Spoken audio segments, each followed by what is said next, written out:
तो अब ये एल्गोरिदम है जिससे मैं आपको नहीं चाहता कि आप ये खुद से डिवाइस करें एल्गोरिदम, ये अच्छी एक्सरसाइज हो कि आप ये एल्गोरिदम खुद से डिवाइस करते हैं, लेकिन हमारे पास ऑलरेडी एल्गोरिदम है।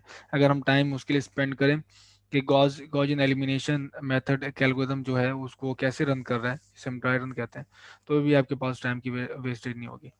तो गॉसियन एलिमिनेशन जो एल्गोरिदम है वो कुछ इस तरह से है। तो पहली जो लूप है, ये ये लूप रन होगी एक रोज पे, ठीक है। तो पहली रो लेगी, लेट से हमारे पास रो वन, और एलिमिनेट करेगी फोर, सपोज एन की वैल्यू हमारे पास फोर है, ठीक है। तो ये हमारे पास जाएगी रोज जे वन से एन माइनस वन, यानी कि तीन तक, तीन तक। तो पहले रो की लेगी वन, और उससे एलिमिनेट करेगी रो टू को, रो थ्री को, और रो फोर को, ठीक है। एलिमिनेशन ऐसे होगी। अच्छा, उसके बाद ये लेगी आर टू, ये यानी कि जे की वैल्यू एक इंक्रीमेंट होगी, तो हमारे पास नेक्स्ट रो आ जाएगी आर टू, और आर टू से एलिमिनेशन होगी आर थ्री की और आर फोर की। फिर ये लेगी आर थ्री, यानी कि तीन तक की लास्ट आइट्रेशन होगी, क्योंकि जे वन टू थ्री तीन तक रन होगी। तो आर थ्री लेगी, और उसके बाद ये एलिमिनेट करेगी आर फोर को, ठीक। तो आउटर लूप हमारे पास क्या है, जे इज इक्वल टू वन। तो टोटल एल्गोरिथम हमारे पास नेस्टेड लूप्स हैं, इसमें और भी लूप्स हैं। अ, तो आउटर लूप का मकसद हमारे पास है कि रो को पकड़ना, और पूरी जब एक आर्टिशन कंप्लीट होगी, हमारे पास एक कॉलम में जीरो बन जाएंगे। ये पहली आर्टिशन में सारे जो एक के नीचे फर्स्ट कॉलम में जीरो बन जाएंगे। सेकेंड आर्टिशन में हमारे पास सेकेंड कॉलम, और थर्ड आइटेशन में थर्ड कॉलम हमारे पास डायगोनल के नीचे जीरो बन चुका होगा। तो ये रन कैसे हो रहा है? तो यहाँ पे दो टास्क हैं एल्गोरिथम में, जो मैंने आपको उस केस में शो नहीं किया। एक एक वो ये कि रो इंटरचेंज, उसकी ज़रूरत हमने महसूस नहीं की। कि आपके पास हमने कहा था कि पीवट हमेशा रहेगा, पीवट की पूरी रो में जो लार्जेस्ट वैल्यू है, पूरी रो में जो लार्जेस्ट वैल्यू है पूरी, वो हम रखेंगे उसको एज अ पिवट रखेंगे, ठीक है, एज अ डायगोनल पे रखेंगे। तो हमारे पास कई सारी रो हैं, चार रो, चार रो में से जो भी हमारे पास रो में मैक्सिमम वैल्यू थी, उसके हर रो को हम देखेंगे, और देखेंगे कि हमारे पास जो डायगोनल पे कौन सी रो का एलिमेंट है। अगर उसे रखें एक इस पोजीशन पे रखें, तो डायगोनल पे हमारे पास किसका एलिमेंट मैक्सिमम आएगा, उसको हम फिलहाल देखते हैं। पहले इसको देख लें। तो ये सेक्शन जो है कोड का वो ये कर रहा है, पहले से एज्यूम कर लिया जे इज इक्वल टू वन होगी, तो ये पहले से हमारे पास वन वन ये कर लेगा, ठीक है। तो पहले क्वेश्चन पिवट सिलेक्ट कर लिया। अच्छा, एक निशानदेही के लिए जो हमारे पास यहाँ पे ज़रूरी होगी, वो ये कि जो जे की वैल्यू है, ये हमारे पास एक अरे है पिवट की, जिसमें हम पिवट स्टोर करेंगे, तो इसका नाम है पिवट। ये हमें यूजफुल होगी आगे। तो पिवट की जेथ की जे वैल्यू पे ये बताने के लिए कि पिवट के लोकेशन कहाँ है, तो वो है जे वन है, तो वन पे इसलिए प्लेस कर दिया वन। तो जे वन लोकेशन पे प्लेस कर दिया वन, तो ये वन आ गया पिवट में। तो आई पिवट टेम्प, इसकी भी हमें आगे जरूरत पड़ेगी, आगे चल के आपको अंदाजा होगा। वो जे को उधर भी जे की वैल्यू उसने वन वन कर दी। तो यहाँ पर आपके पास इस यहाँ पे पहुँचने के बाद pivot temp is equal to one. तो ये तीन आइटरेशंस का, तीन स्टेटमेंट्स का हमारे पास ये रिजल्ट है। जे की वैल्यू इनिशियली वन, तो ए वन वन ये हो गया। पीवोट क्या बन गया हमारे पास, ए वन वन। और पीवोट की लोकेशन क्या है, फर्स्ट प्लेस पे से रखा हुआ है वन, और आई पीवोट हमारे पास है वो वन ही है, वन पोजीशन पे। तो अब हमने पीवोट रो ढूंढनी है कि किस रो को हम रखें इसके ऊपर पोजीशन पे रखें, कि हमारे पास डायगोनल पे फर्स्ट जो एलिमेंट है फर्स्ट आइटरेशन केस में हमारे पास मैक्सिमम वैल्यू है। तो स्टार्ट करते हैं यहाँ पे। तो I is equal to J plus one to N. तो आई जो रन होगी हमारे पास, फॉर इसके में होगी जे की वैल्यू वन है, वन प्लस वन हो जाएगा टू।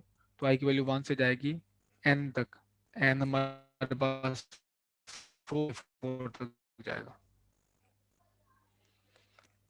तो 2 to n।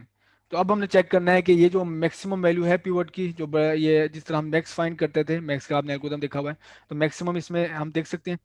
तो ये है, उसके लगाते हैं हम if loop, if construct, decision construct. तो मैंने ये देखा है कि एब्सोल्यूट वैल्यू में माइनस की तरफ नहीं जा रहा, तो माइनस नहीं, मैंने एब्सोल्यूट वैल्यू ली है। और यहाँ पे आपके पास फर्स्ट राइटेशन में ए, यहाँ पे वैल्यू होगी 1, 2 और जे की जगह पे आपके पास 1 है। तो मैंने चेक करना है कि पीवट, पीवट में वैल्यू क्या है हमारे पास, वो ये है। तो बेसिकली हम चेक कर रहे हैं फर्स्ट रो में कि A21 is greater than A11। Pivot में यही वैल्यू है ना, pivot is equal to A11। तो ग्रेटर देन है, अगर है तो पीवट को बना दे, ये इसको पीवट बना दे, क्योंकि हमें वो रो ढूंढनी है कि देखिए सेकंड रो है, फर्स्ट कॉलम सेकंड रो, वो रो ढूंढनी है जिसका पिवट हमारे पास सबसे जी वैल्यू ज्यादा है, तो वो पिवट बन जाएगा। तो पिवट हमारे पास ये इसको बना देगा पीवीटी, और आई टेम्प्ट ये उसके साथ लोकेशन भी स्टोर करे ताकि हमें बाद में रो इंटरचेंज करनी है, तो रो इंटरचेंज के लिए लोकेशन भी उसकी स्टोर है। तो आई की वैल्यू हो जाएगी हमारे पास यहाँ पे चेंज होएगी, वो बन जाएगी 2। ठीक है, आई की वैल्यू 2, अगर ये कंडीशन ट्रू होती है। अगर ट्रू नहीं होती तो ये इस पर कोई फर्क नहीं पड़ेगा, पिवट की वैल्यू वही रहेगी। अच्छा, नेक्स्ट राइटेशन होगी। नेक्स्ट राइटेशन में आई की वैल्यू होगी हमारे पास 3 हो गई। ठीक है, आई की वैल्यू 3। तो अब यहाँ पे क्या होगा, इस स्टेटमेंट दोबारा कैसे रन होंगी, वो होगा ए, आई की जगह पे 3 है, 3, 1, और फिर ये चेक करेगा पिवट, और पिवट में पहले अगर ट्रू हुई हुई तो पिवट में ये वैल्यू होगी, अगर ट्रू ना हुई हुई तो पिवट में ये वैल्यू होगी। तो पिवट पे वैल्यू डिपेंड करता है कि पिवट सिचुएशन ट्रू हुई थी नहीं हुई थी। तो पिवट को चेक करेगा, मतलब ये इन वैल्यूज को चेक करेगा अपने ऊपर से, अगर ट्रू हुई तो पिवट की वैल्यू चेंज हो जाएगी, यानी कि इसको मैक्सिमम बना लेगा। अगर ट्रू ना हुई तो फिर आपके पास प्रीवियस ही वैल्यू रहेगी। अब ये कर ये रहा है हमारे पास कि लेट से मेरे पास मैट्रिक्स चाहिए 3, 4, 7, 9, 8, 2 और 6 है। ठीक है, अपने इस रो कॉलम में, फर्स्ट इटरेशन में, अपने इस कॉलम में ढूंढ रहा है कि किस रो के जो एलिमेंट है वो मैक्सिमम है, किस रो का एलिमेंट मैक्सिमम है। तो यहां तक हमारे पास कोड ये कर रहा है। तो एट द एंड आपको यहाँ पे नजर आ रहा है कि ये 1 से 4 मैक्सिमम है, तो फर्स्ट राइटेशन में 4 हमारे पास पिवट बन जाएगा। सेकंड राइटेशन में हमारे पास 6 जो है 4 से मैक्सिमम बन जाएगा, तो पिवट हमारे पास बन जाएगा 6।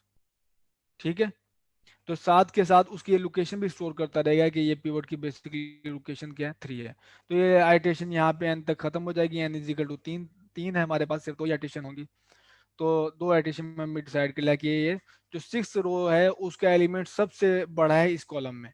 तो अब हम करेंगे नेक्स्ट, उसमें नेक्स्ट यूज करेंगे हम इसमें, जो सेगमेंट है वो यूज करेंगे ताकि हम इसको शिफ्ट कर सकें। अब ये देखें, हमें पता चल गया था कि 6 जो है इस कॉलम में मैक्सिमम है। तो अब हमने रो इंटरचेंज करनी है, और रो इंटरचेंज तब होगा कि जब आपके पास आई पीवट की वैल्यू चेंज हुई होगी। अगर आई पीवट की वैल्यू चेंज हुई हुई है, इसका मतलब है कि उसको कोई लार्जेस्ट वैल्यू मिली है, जो इस केस में है। तो आई पीवट टेम की वैल्यू है हमारे पास 3, और पीवट जे की वैल्यू हमारे पास थी, ये देखिए 1। तो दोनों बराबर इक्वल नहीं है, तो इसका मतलब ये है कि दोनों को इंटरचेंज कर दो। तो दोनों को इंटरचेंज कैसे करेंगे, ये 6 to 8 वाला फर्स्ट रो बन जाएगी, 1 2 3 नीचे वाली रो आ जाएगी। तो इसके बाद इस एल्गोरिथम इधर, इसके बाद जो आउटपुट होगी हमारे पास,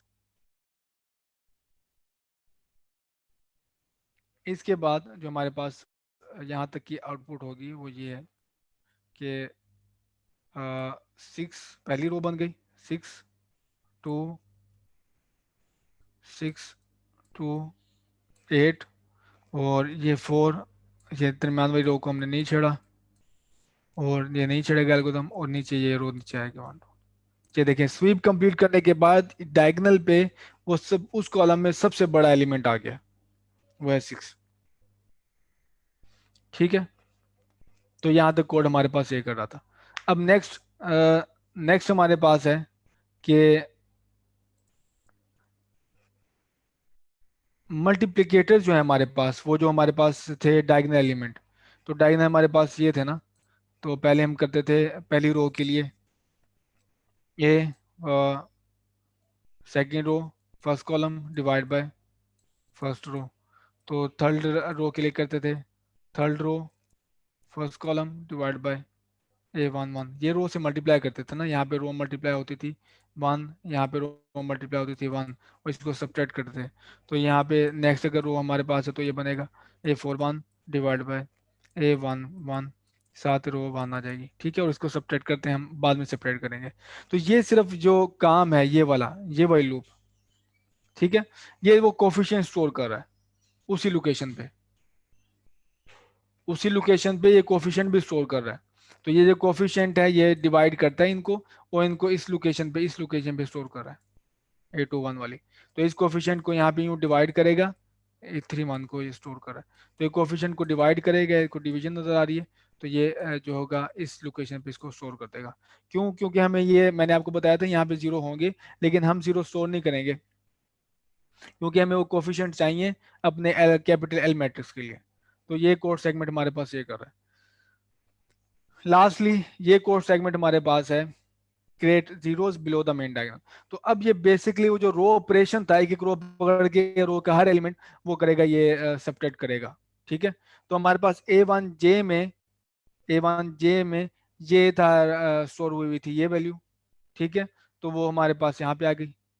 ए आई जे में हमारे पास कौन सी वैल्यू है, ये कोफिशिएंट पड़ा हुआ है। अब सिर्फ वो वैल्यू नहीं है पहले वाली, कोफिशिएंट पड़ा हुआ है।